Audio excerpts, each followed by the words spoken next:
Cluster news today और मैं हूं आपके साथ मानवी ठाकुर। शुरुआत करते हैं आज की खास खबरों से। माननीय गृह मंत्री जी ने कहा है कि इसे और भव्य करने की जरूरत है। मैं आपको विश्वास दिलाता हूं कि अगला पतंग उत्सव जो होगा वो बहुत भव्य होगा।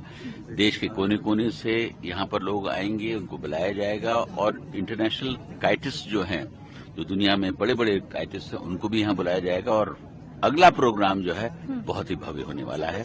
और ये एक ऐसी फाउंडेशन डाल दी जाएगी कि दिल्ली के पतंग उत्सव को पूरी दुनिया में जाना जाएगा। इस बात को मैं विश्वास दिलाता हूँ। जैसा कि एचएम साहब ने कहा है कि अभी ये 3 दिन का प्रोग्राम जैसे ही खत्म होगा उसके बाद हम सब बैठेंगे, हम सिम साहिबा और पूरे लोग बैठेंगे और उसकी प्लानिंग करेंगे।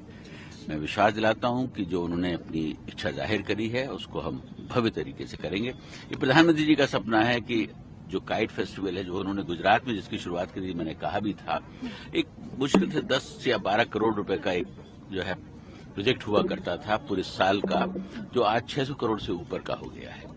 तो ये काइट फेस्टिवल सिर्फ काइट फेस्टिवल ही नहीं है, लोगों को रोजगार देने का भी एक बहुत बड़ा माध्यम बनेगा। इस बात को भी मैं आपसे बताना चाहूंगा, क्योंकि इसमें ज्यादातर महिलाएं हैं, पतंग को बनाने का काम करती हैं। इससे रोजगार के भी बहुत सारे आयाम खुलेंगे।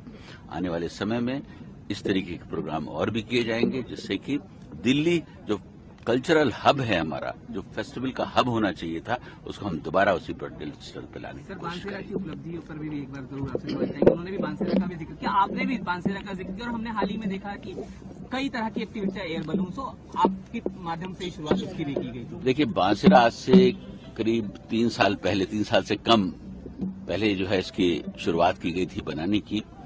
और उस वक्त ये कंस्ट्रक्शन एंड डिमोलिशन वेस्ट की एक साइट हुआ करती थी। करीब 40 लाख टन यहाँ पर जो है सीएनडी वेस्ट पड़ा हुआ है।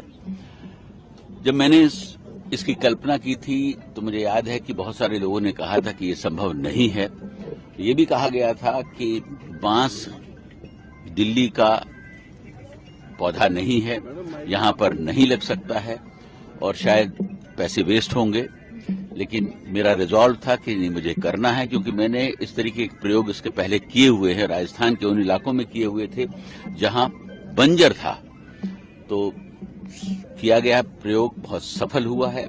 30,000 बैम्बू यहां पर लगे हुए हैं, करीब इसमें 16 से ज्यादा वेराइटीज के बैम्बू लगे हुए हैं। और आने वाले समय में जब ये बैम्बू मैच्योर होंगे तो ये भी हमारी काइट इंडस्ट्री के रॉ मटेरियल का काम करेंगे। इसकी पीछे इसका विजन भी यही है।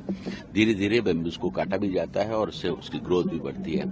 शायद आपको ये भी मालूम होगा कि बांसेरा में हमने लैग्रॉन जो टर्मरिक है उसका भी सफल प्रयोग किया और पिछले साल जब हमने जो लगाई थी उसमें 7 क्विंटल जो है वो हल्दी निकल कर आई, जो बहुत हाई वैल्यू हल्दी होती है। और इस साल भी लगा दी गई है। शायद 1 महीने के बाद उसका भी प्रोडक्शन शुरू होगा। कल्चरल प्रोग्राम्स यहाँ हो ही रहे हैं, तो आप देख ही रहे हैं। जश्न एकता भी हुआ था। आज अभी आईसीसीआर का इंटरनेशनल प्रोग्राम होने वाला है शाम को 4 बजे से, वो भी भव्य प्रोग्राम होगा। बांसेरा अब एक ऐसा डेस्टिनेशन बन गया है कि दिल्ली के लोगों को अगर खुली हवा चाहिए है, स्वच्छ हवा चाहिए है और ग्रीन एरिया चाहिए, तो बांसेरा ही एक डेस्टिनेशन। मैं चाहूंगा कि लोग ज्यादा से ज्यादा यहाँ पर अपने परिवार के साथ आएं। खाने पीने का सारे इंतजामात हैं यहाँ पर। बहुत अच्छा एटमॉस्फेयर है। इस वक्त सूर्य देवता की भी हमारे ऊपर कृपा है। मौसम बहुत अच्छा है। पूरा लुत्फ लें और 3 दिन इस काइट फेस्टिवल को अच्छे से एंजॉय करें।